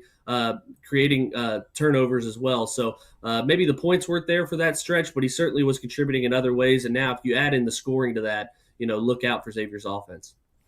You touched on the shootout a little bit. What, in your eyes, is the reason why? I'm sure there's multiple different reasons, but why Xavier's had so much success against Cincinnati? Because going into that game, it's like, yeah, it's at the Cintas. Cincinnati never wins here. Xavier probably going to have some success, but you look at the roster and you're like, there's no way that Xavier should really dominate the game. And I get it was a 5 or 6 point margin there at the end, but it felt like Xavier was always in control. What, in your opinion, is the reason why they've had so much success against Cincinnati? Yeah, maybe a spirit around Cintas Center was the first thing. I don't know. I was talking to Scott Springer. I think you've had him on the show before. Yeah. It's just something about this building. There's some type of aura in the building. But no, in real, to be real, just I think maybe the bigger part is you see their 3-point struggles, and I'm just speaking to this matchup where we talked about. Patino said after the game, they were bigger than us, they're stronger than us, and more physical, but Xavier just kept them at the 3-point line, and they were, unwilling to kind of attack the basket on a consistent basis. And, of course, they had some guys that were banged up going into that game. I remember they lost to Eastern Michigan. They were pretty shorthanded. Got a few guys back. So that, you look at the beginning of the year and you say, yeah, this is UC's best chance to win at Cintas Center, but you factor in the injuries. UC really struggled shooting the rock like they always seem to do at Cintas Center. And then, you have to mention Trey Carroll just because the last 2 times this game's been at Cintas Center, probably Xavier's 2 worst teams in the last, 5 years or so. That's a Xavier team in 2023-24 that finished under 500 for the first time in 30 years, but they have this one Herculean effort from a single player. Obviously, there are other factors, but Quincy Oliveri 2 years ago, 27 points, draining threes, and then Trey Carroll was just unconscious. So, probably, you point fingers at UC and say, defend those 2 players better, but they didn't, and you have the result that you have. So I know there's not a single answer why Xavier's been so successful in this matchup. I think another big part is Xavier's, you mentioned earlier, 4-1 in games decided by 5 points or less. They just have as Patino said, a calmness to them, and that speaks to that smaller lineup where they have 5 guys all comfortable in handling the rock and going to the free throw line, making a big shot late. Actually, Xavier struggled mightily from the free throw line that night, but I think just all those factors combined into one, I think that's where you have the trend of Xavier kind of holding serve at home for the better part of, or over 2 decades. UConn coming into town on New Year's Eve, going to be a tremendous challenge. UConn, of course, one of the best teams in the country. What are some maybe keys to victory or keys to hanging around in this game for Xavier? I got some buddies going down the game. It should be good environment. Hopefully everybody stays throughout the duration of the game because it's a competitive game. But what needs to go Xavier's way in order to have a chance in this one? Yeah, I think last year Xavier did beat UConn at Cintas last year, and Dan Hurley called it an octagon that they were walking into. I think you start there with if you're going to be a double-digit point underdog, a nice home court advantage is step one. And step two, this Xavier team, the way UConn is constructed, very little weaknesses. I think if you're Xavier, the 3-ball has to be falling. They had that streak earlier of consecutive games with 10 or more 3-pointers. I think that's the recipe you have to have.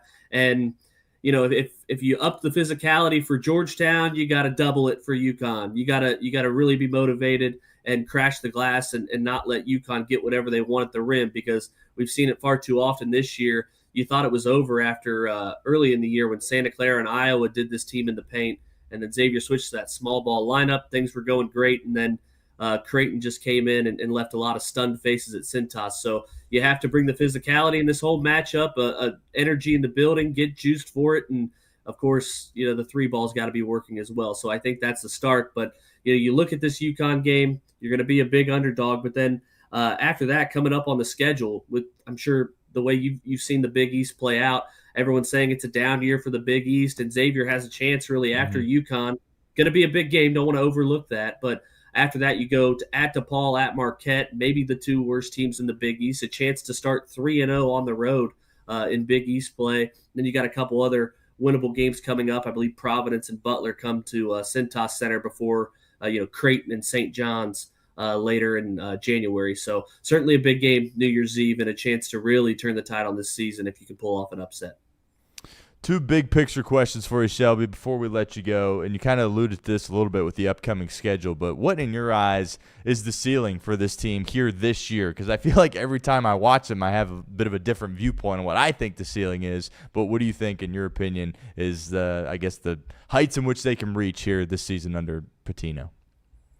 Yeah, that's the great point, is that every time you watch this team, it's like if you would have gone into Creighton and spirits are high after the way they ended the non-conference, then Creighton does that to them. You're like, oh, this is a lost season again. But, you get the win at Georgetown. I think if you're looking at big picture, the best for this team is this might be a down year for the Big East, but there's going to be some buys available for the Big East tournament. Mm-hmm. A top 5 seed in the Big East, I think, is a ceiling for this team. I don't want to say anything about the NCAA tournament or anything because you're so far away. You're going to have a few quad one opportunities sprinkled along in there starting on Wednesday night at Cintas Center. So I think that's the big picture. And then, if you're thinking worst case scenario, I'm sure Xavier fans have already been thinking about that since the start of the season when you had some of those clunker games that we talked about. I think you're thinking of a bottom 3 team in the Big East. So I think that's your big picture or floor and ceiling for this team going forward.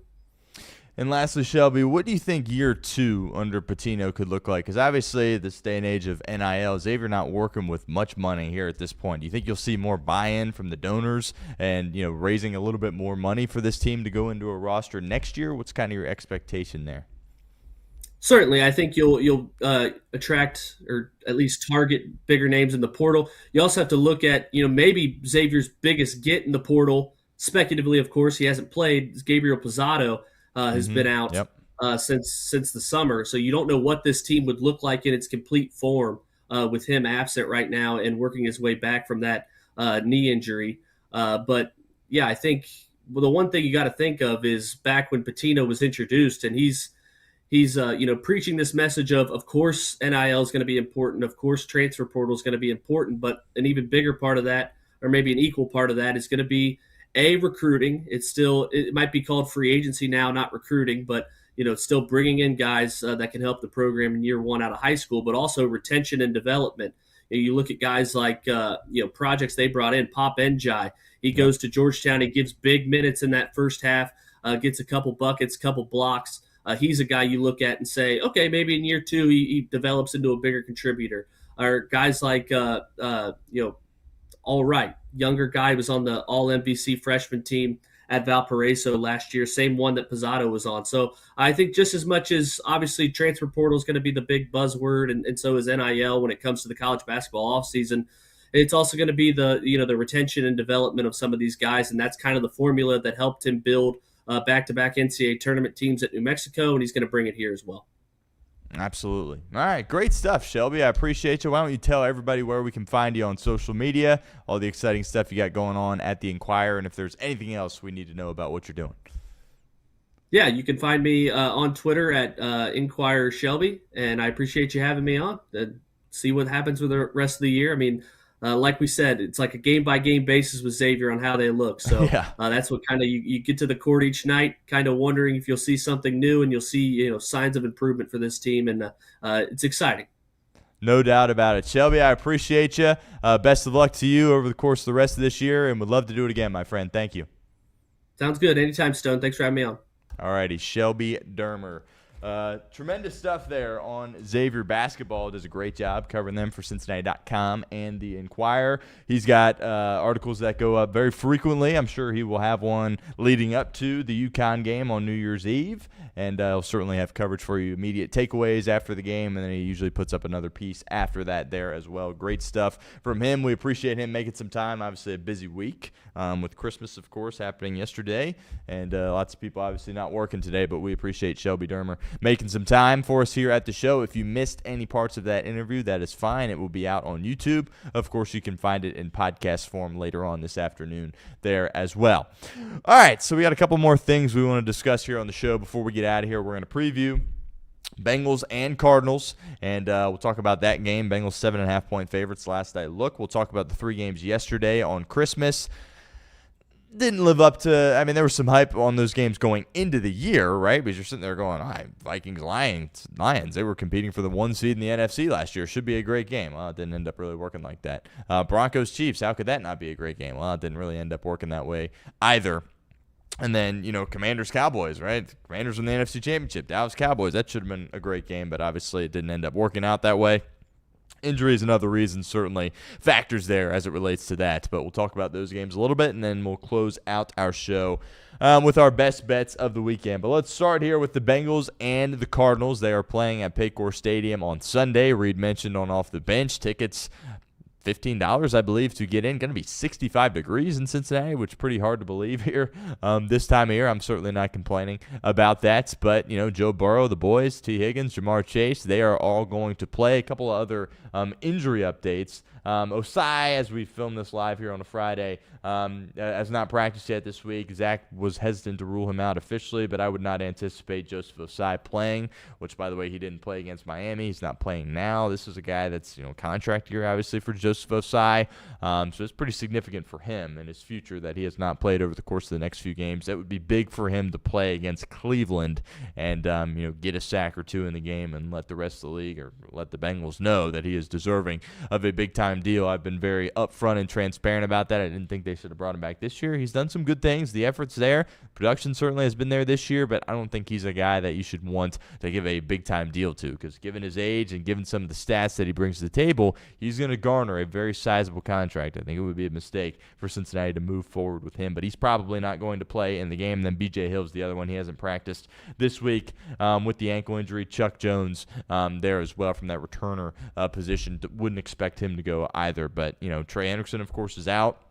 Burrow missed large parts of the year, but for the most part, it's kind of what makes this season so frustrating for Cincinnati, apart from, obviously, your best player, Joe Burrow, and your top 4 player. And Trey Hendrickson, health really hasn't been much of an issue for Cincinnati this year, and obviously they still only have 5 wins here at this point. From an injury perspective from Arizona, Budda Baker, tremendous player, one of the best safeties in the National Football League, he hasn't practiced this week, coming off a concussion, has a thumb injury there as well. I would not anticipate him playing in the game. Marvin Harrison Jr. has been banged up with the heel. He's been limited. I expect him to play. Will Johnson, of course, their young corner out of Michigan, he's banged up there as well, but I would expect him to play. But Paris Johnson Jr., also one of their starting tackles out of Ohio State, he has not practiced this week, so it's going to give a guy like a Miles Murphy or a Cam Sample or Shamar Stewart, perhaps somebody on the edge, to cause some disruption there against a backup. And then Josh Sweat, who is their best pass rusher, he hasn't practiced at all this week either. So everything is falling in line for a Cincinnati victory. Vegas is telling you that with the 7.5-point spread right now. The injuries certainly favor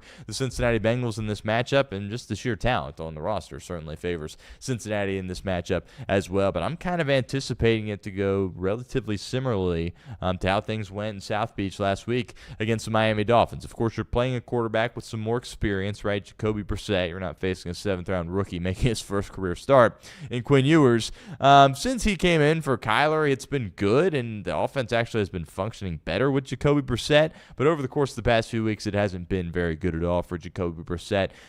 Credit to him, great player in the NFL, great backup, right? Just a guy, a journeyman. He's been around with different teams. Clearly, he's a smart, cerebral guy. Clearly, he's a great teammate. That's why he's been able to play in the league for so long, but he's not the long-term answer at quarterback for Arizona, and it's pretty telling that, I understand that Kyler Murray's on IR, but they're heading in a different direction at the quarterback spot. Kyler Murray's not going to be the quarterback next year for the Arizona Cardinals. A soft benching, I think, is a good way you can put it as it relates to him being on IR right now. But Bengals obviously have the quarterback matchup, the better quarterback in this game with Joe Burrow.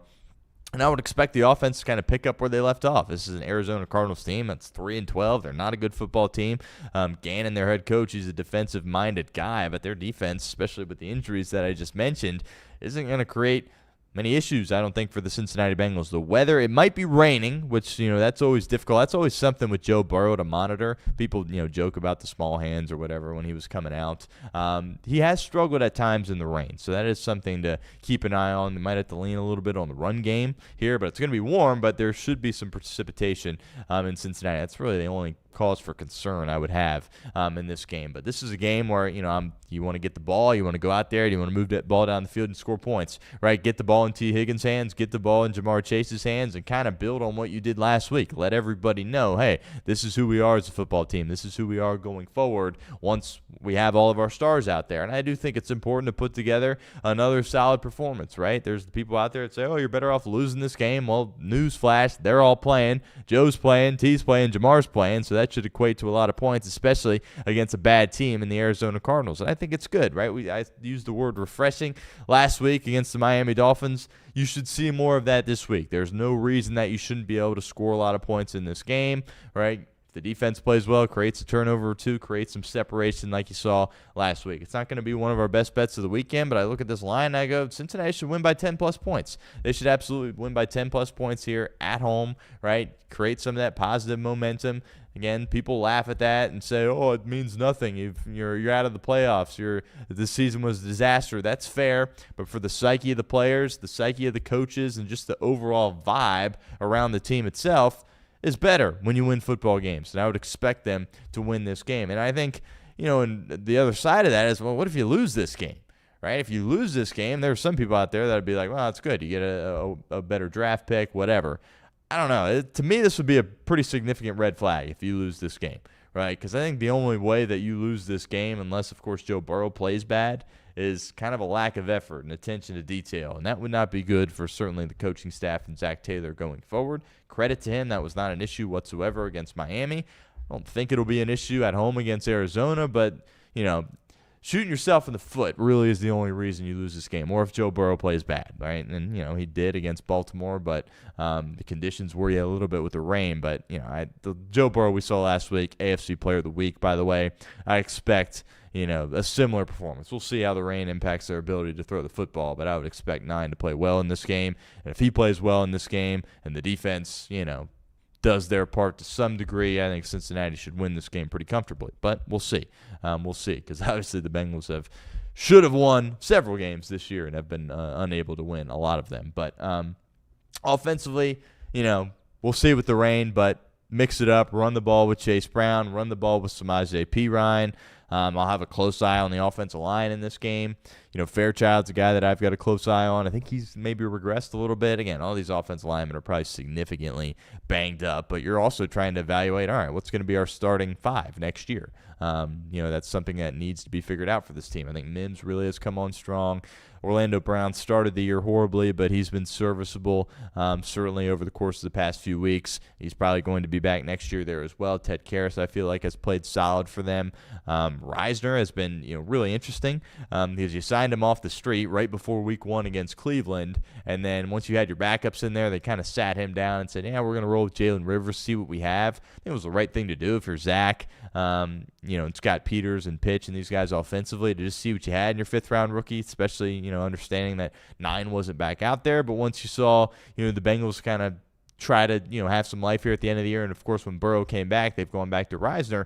I've been really impressed with what he's been able to do at that right guard spot, with his age and just, it's a 1-year thing and getting signed late. I don't know if he's a guy that you want back for next year, but I kind of go into free agency with the same mindset I had last year. Unfortunately, the Bengals didn't have the same mindset as you and me, but I think every year where you have Joe Burrow and you have Jamar Chase and you have T. Higgins, it feels like a Super Bowl or bust season.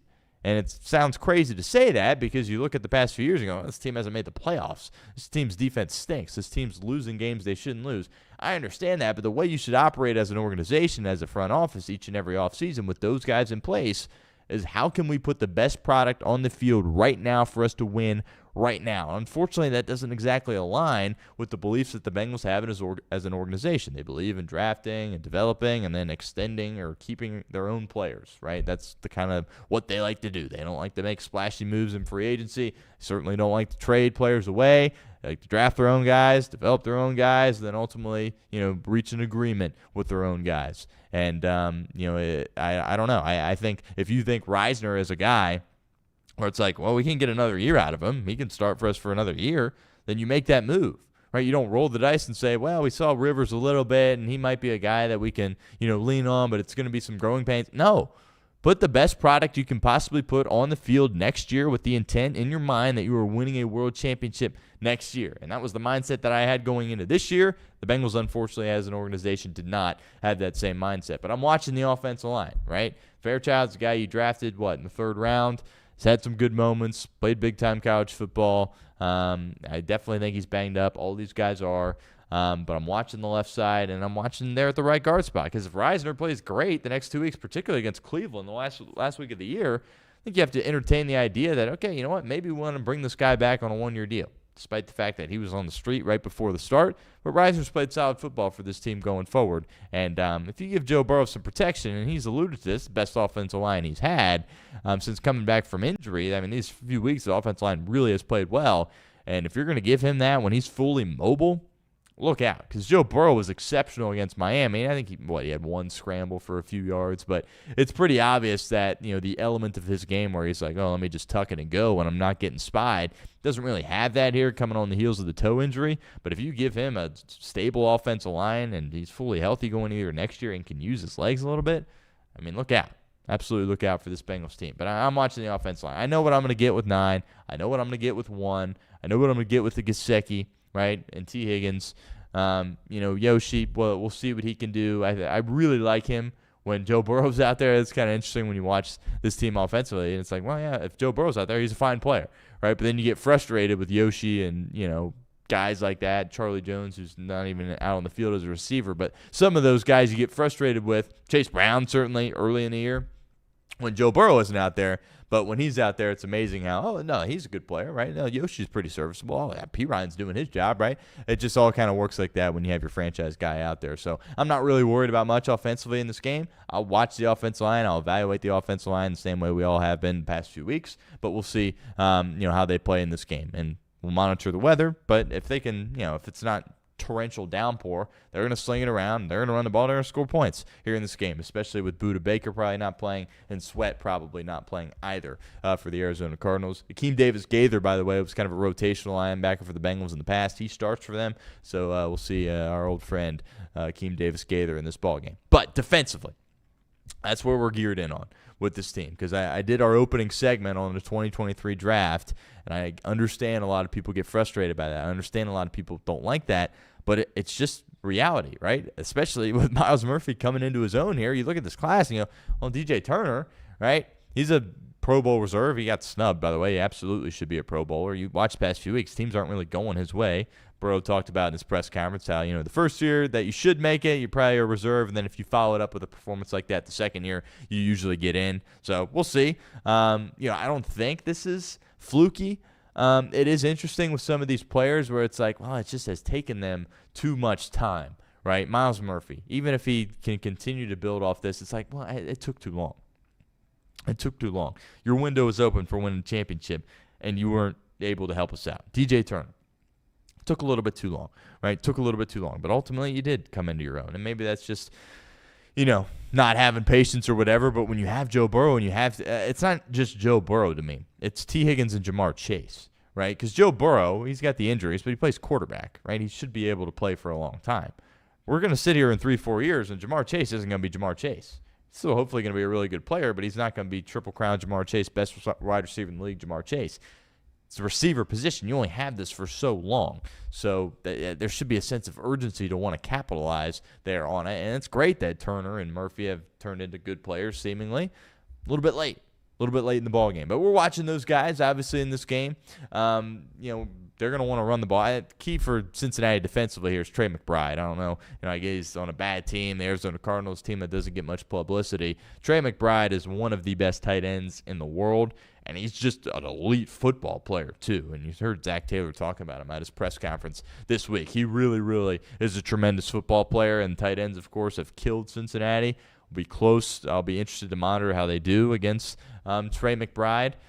Did more of a better job last week against Miami, but Waller was hurting them in the first half, and it's particularly on third down. So it'll be interesting to see who kind of gets that matchup. We talked about DJ Ivey, right? Your 7th round pick in 23. Guarding some tight ends, having that length, having that size, doing a nice job there. But we'll see what the matchup looks like. But Trey McBride, they line him up wherever, and he can do all types of things on the football field. He is a tremendous player. And if the Bengals lose this game, it'll probably be because their defense didn't stop anybody and Joe Burrow didn't play well, but it'll be because Trey McBride went off in the game there as well. So we'll monitor those guys, certainly. From an interior perspective, got guys that are banged up. I don't expect B.J. Hill to play. What's the run stopping going to look like? I mean, it's Arizona. They're 3-12. Right, Carter and DeMarcado are their two backs.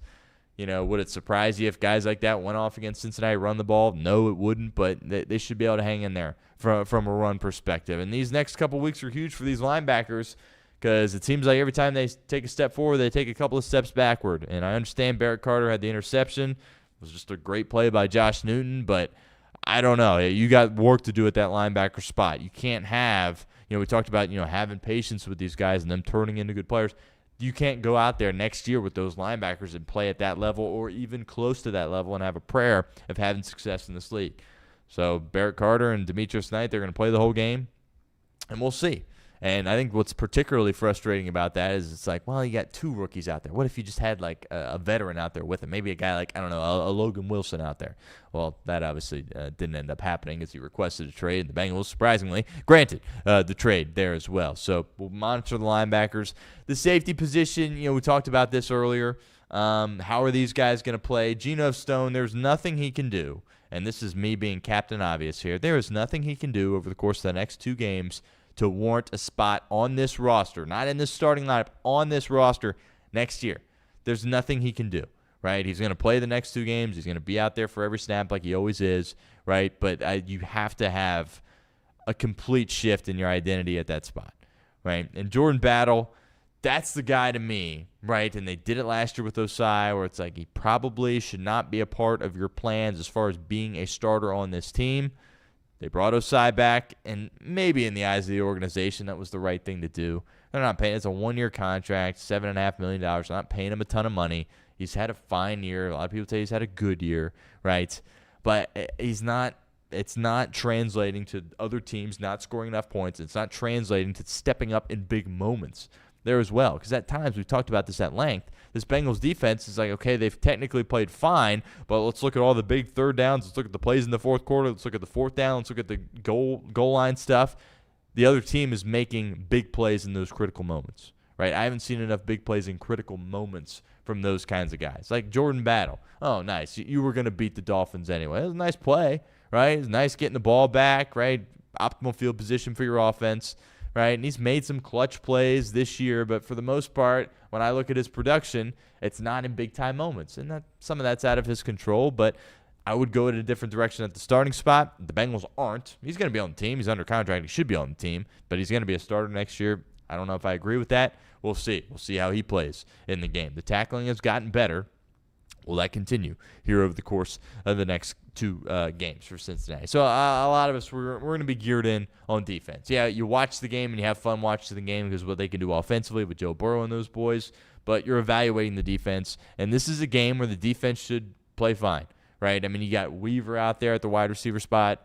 Harrison's banged up, but he hasn't, blossomed into the guy a lot of people thought he would, being a top 5 pick in the draft, right?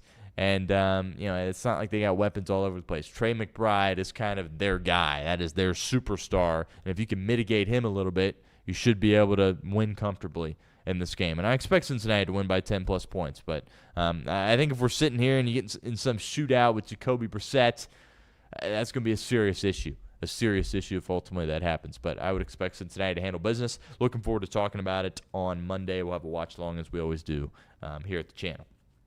Some of these games real quickly before we get to our best bets of the weekend. I do believe Nick Kirby is premiering a Reds video at noon, so I don't want to go too long. We might go a few minutes later, but I don't want to take the attention away from that. Just make sure you go over and check that out after we wrap up here live at the show. But we'll spend more time talking about this next week. But my biggest takeaway, again, I talked about this at the top of the show, going into, like if you said beginning of the year and you look at the Christmas schedule and you go, the Vikings Lions, two teams competing for the 1 seed. That'll be a great game. Chiefs, Mahomes, Kelsey, that's always against, division rival who's on the up and up. And the Denver Broncos, that should be a good game. Commanders were just, of course, in the NFC Championship last game against Dallas. Like, it should have been a really good Christmas Day. With injuries, things happen. Teams don't perform up to expectations. Didn't work out that way. That's fine. I don't really have many takeaways on the Washington-Dallas game.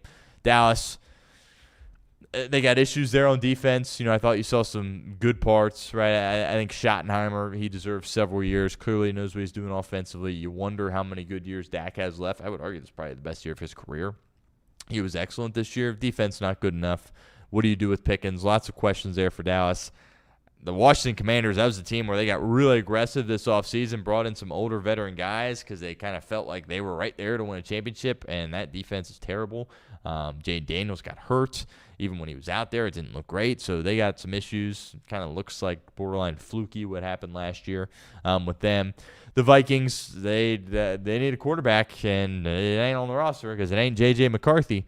Brosmer was good enough to win, but that was self-inflicted errors. That Flores defense, they were flying around making plays. But, Detroit, you take away both coordinators, Jared Goff coming back to life, coming back down to earth a little bit, and he was pretty bad in the game. But it's the last game I want to talk about. The Broncos won, right? Which, Andy Reid get that many points at home. I mean, that was a guarantee that the Chiefs were going to cover the number there in that game. But I look at this Denver team, and it looks like they're going to get the 1 seed, right, in the AFC, but it wouldn't surprise me at all if they were one and done, right? Credit to them. They're winning these close games, right, kind of like the Chiefs last year, where it's like you're winning these games. It's like, how in the world are you doing that? But then they really leaned on their experience, the Chiefs, in the playoffs, and that's what got them to the Super Bowl. The Broncos don't have that, right? It's just hard for me to see them going on a run. It wouldn't surprise me if they pulled a Tennessee Titan when the Bengals beat them, right? They're the 1 seed, but it's like, how in the world are they the 1 seed? Should they really be the 1 seed? And then they're kind of one and done. So I don't know. I respect the heck out of Sean Payton. He's tremendous. Bo Nix, I was a believer in him coming out. But there's just something there that doesn't feel right with the Denver Broncos. Doesn't feel right for them at all. And, honestly, and it wouldn't match up this way, obviously, if they had to bye, but, Pittsburgh, Denver, Pittsburgh's got a real chance of winning that game. There's not a team that's going to make the playoffs in the AFC where, they got no chance of beating Denver, right? I think any team that gets in is they could beat Denver, right? So that'll be interesting to see, how things go with them if they end up wrapping up the 1 seed. But I don't know. I don't think they're going to be representing the AFC in the Super Bowl. Really don't. Chiefs, we'll spend more time on the Kelsey stuff going forward. He was emotional after the game. A lot of people seem to think that's it for him. I'm not there. I'm really not. He's a competitor, and he likes being in the spotlight, especially now. He's got Taylor Swift with him, right? He doesn't want to just go into retirement and not play or be a broadcast. I don't know. He doesn't want to do that just yet. And maybe I'll be wrong, and maybe I'll see how he talks and stuff in the weeks as we go forward. But to end things, after going to Super Bowls each and every year and then missing the playoffs, not even getting close, and then not even ending things with Mahomes on the field with you, I don't know. I feel like he's coming back for one more year. And, we'll unpack that. We'll dedicate a full segment to that in the future. But I'd be surprised, I think, if he called it quits. All right, let's get to our best bets here before we get out of here on a Friday. Got 5 picks, 3-3 last week. What are we? 37, 44, and 3 on the year. So we got a little bit of work to do. We're not completely dead yet. Still have an opportunity. Obviously, need a good week here this week. Texans, Chargers on Saturday. Texans are plus 1.5. It's at SoFi Stadium in Los Angeles. That's not much of a home field at all for the Chargers. The traveling thing, short week, okay, that could potentially be a problem. But this Texans defense is for real. They're ferocious. They're unbelievable. The Chargers got injuries all over the place. Usually when you see a line, it's like, it doesn't really make too much sense. You want to go the other way, but I'm not doing that here. I think Stroud's going to play good enough in this game. I expect the Texans to win. The Chargers are a team where it's like Harbaugh's doing a heck of a job. Herbert, gutsy as heck, going off, winning all these games. But, again, they kind of feel like a one and done in the playoffs. And you look at them like, wow, they have 11 wins here at this point. How in the world is that possible? They're kind of, I don't know. I don't want to say getting lucky, but they're not winning pretty necessarily. Not that Harbaugh ever does that, but I feel like it's going to be a low-scoring game, physical game, going to be a few key turnovers ultimately that dictate it. But I got belief in Stroud that he's going to play well enough to win. Give me the Texans plus 1.5. Carolina. I get nobody wants to buy into Carolina. I'm not suggesting you should buy into Carolina, but they run the football. They run the ball well. Seattle, of course, one of the best defenses in the NFL. It's going to be a low-scoring game. I don't anticipate, this being a high-scoring affair. Really similar to the Chargers-Texans game, honestly. But 7 points at home. You had an opportunity to really take charge of the division there in the South after beating Tampa Bay. I think we all thought, that's kind of a nice story. They're winning some games here. Well, it's December 26th, and they're on the doorsteps of winning a division, albeit a bad division, but they deserve credit. That's a lot of points for a team at home. I'll take the Panthers +7. This one, I got I don't feel great about it. I don't think I've bet on the Jets once this year, but I'm going to do it +14 at home against the Patriots. Brady Cook's going to get the start, the kid out of Missouri. This is just strictly because I think like 91% of the public is on New England here at this spot. It's an NFL game. It's 2 touchdowns. The Jets have been awful. They have just been putrid. They were awful last week against the Saints, but Cook got an opportunity there. Now he gets a chance to be at home, has had a start, is not going to be as overwhelmed in this game. I think they need to play decent the next 2 weeks. Aaron Glenn to me would be a one and done. I would get rid of him. But I don't know if they'll do that, if the Jets will give him another chance or not. But 14 points at home, public's all over the the Patriots. I'll go the other way and take the Jets. Bills -1 at home against the Eagles. It's a weird one, right? Philly's got the better roster clearly, but they haven't, they've played better the course of the past few weeks, but have had some turnover issues too, which has been kind of weird because Hurts has been so good at protecting the football throughout his career. Buffalo's got holes. They also have Josh Allen. I think it could be an ugly weather game. Philadelphia has been predicated on running the football, but they've kind of struggled with that a little bit. I think it's going to be an ugly game, and I feel like the Bills will probably win it by about a field goal. Have an opportunity to go down, kick a game winner. It'll be close, late. Again, don't expect a lot of points. Kind of ugly, but I think Josh Allen brilliance ultimately prevails, and the Bills win this game and cover the 1 point. And lastly, the Niners like this one a lot at home against the Bears. I've been calling the Bears frauds all year. They continue to win games and kind of shove it in my face a little bit. I'll be surprised if they win a playoff game, honestly, to be completely honest with you. I'm really, really high on the Niners. They're playing great. They're at home, -3. I'll take the Niners here in this spot. Not ideal for them, on the heels of a Monday game against Chicago, who had an extra day of rest playing on a Saturday, so the advantage there certainly is in the Bears' favor. But Brock Purdy's playing great football. He's playing tremendous, and I'm a believer in what Shanahan's doing. He should get Coach of the Year votes, but I'll take the Niners -3. Texans +1.5, Panthers +7, Jets +14, Bills -1, Niners -3. Our best bets of the weekend. Appreciate everybody for tuning into our show. Appreciate Shelby Dermer for stopping by. Covers Xavier for Cincinnati.com and the Inquirer. That interview will be out on YouTube later this afternoon. We will be back live here on Monday. We'll have our watch along on Sunday for Bengals and Cardinals. Appreciate everyone as always. Looking forward to another great week next week as we kind of get things ready to shift into the new year, almost 2026. Really hard to believe that we are here, but we are, and look forward to being back on Monday. Appreciate everyone as always. Nick Kirby has a video. It's live. It's premiering literally right now as we speak. Go check it out on the channel. We'll talk to you Monday. Take care, everybody.